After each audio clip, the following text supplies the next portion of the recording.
La ciudad en la que estuve era interesante. Estaba yo solo como médico con 2 enfermeras, y los 3 estábamos solos ante el mundo y ante lo que llegara. Y viví sus fiestas. Leo, leo, le, leo, leo, la. Leo, leo, leo, leo, leo, la y golpe. Leo, leo, le, leo, leo, la.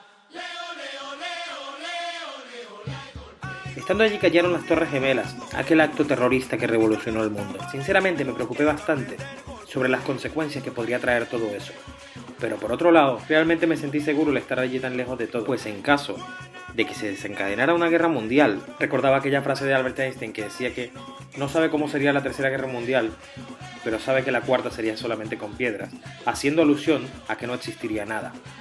Por lo cual, estar allí en medio de la nada me hacía deducir que si se mataban norteamericanos, europeos y asiáticos, todos entre ellos, sobrevivirían probablemente los africanos y los sudamericanos.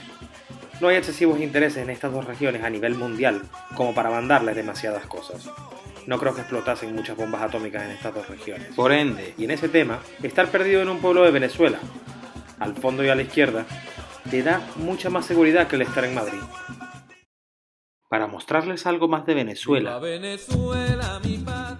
y algo de ese pueblo, de mi año de medicina rural, comentar que tal vez era un pueblo de 300 casas, era una zona de 2 o 3.000 habitantes, era un ambulatorio solo para trabajar por las mañanas. Pero los sueldos eran tan bajos, pero tan bajos, que eso no bastaba. Trabajar en un ambulatorio, en las afueras de un país de Sudamérica, hace obvio imaginarse lo bajo de los sueldos.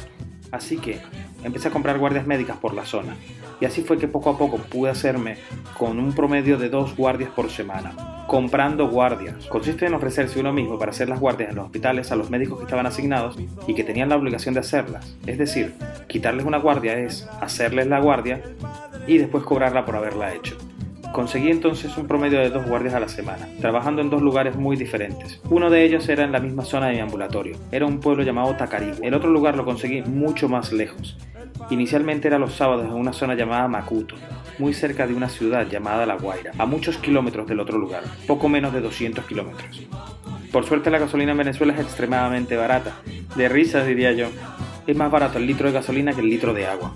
Llenar un coche grande de 60 litros para el año 2013 costaba aproximadamente 2,5 €. Y así fue como pude lograrlo, trabajando en un sitio todas las mañanas de lunes a viernes y en otros 2 hospitales en donde hacía las guardias. Trabajaba unas 90 horas a la semana en promedio, trabajando con las uñas, pues el material más que escaso a veces es nulo.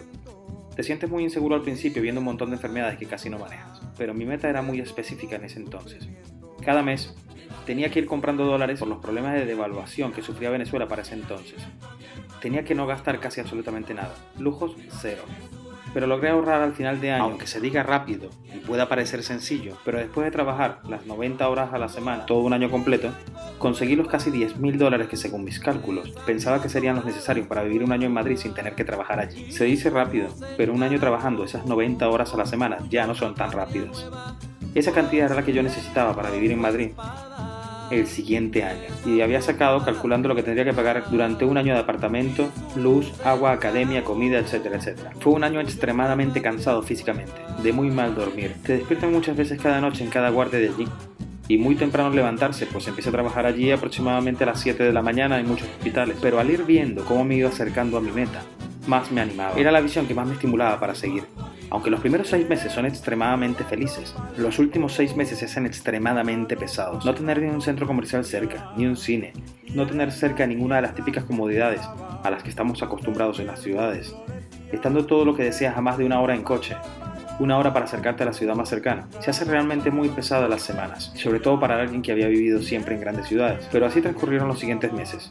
Era un año de contrato, pero al final tuve premio. Cuando ya tenía casi todo masticado, mi padre hace un esfuerzo y me hace el regalo del billete del avión directo Caracas-Madrid para empezar mi travesía con el famoso Mir.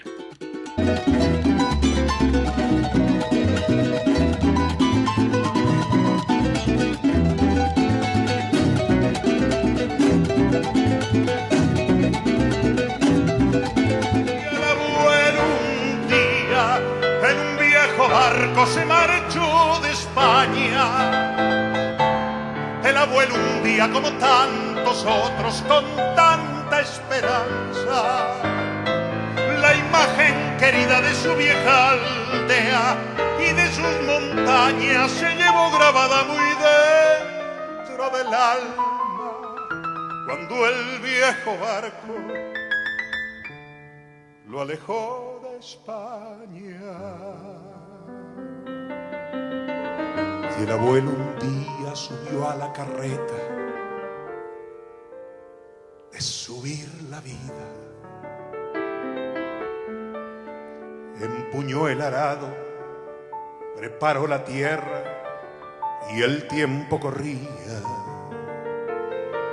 Y luchó sereno por plantar el árbol que tanto quería. Y el abuelo un día lloró bajo el árbol que al fin florecía. Lloró de alegría cuando vio sus manos que un poco más viejas no estaban vacías.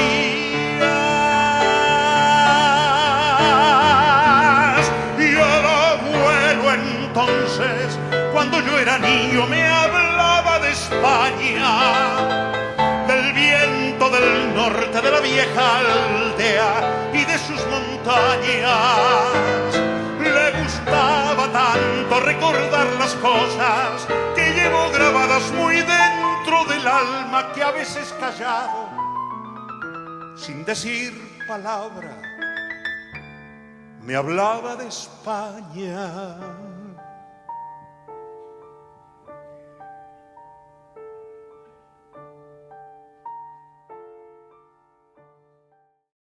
Si quieres seguir viajando, dale clic al siguiente destino.